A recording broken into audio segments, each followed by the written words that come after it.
New arrival 2021 Toyota Innova E-variant automatic transmission. Kita ninyo, gwapo kang unit, naka slipboard na, bagaing likid, 2.8 engine displacement.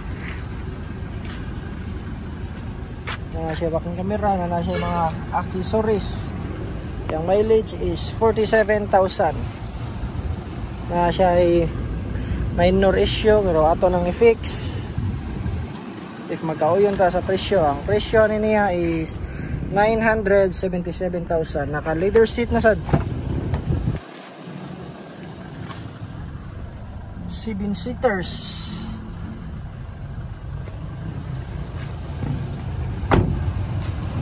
Ligid karting baga.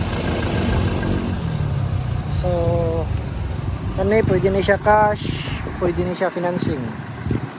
So ano na siya mga boss, PM na ko ninyo.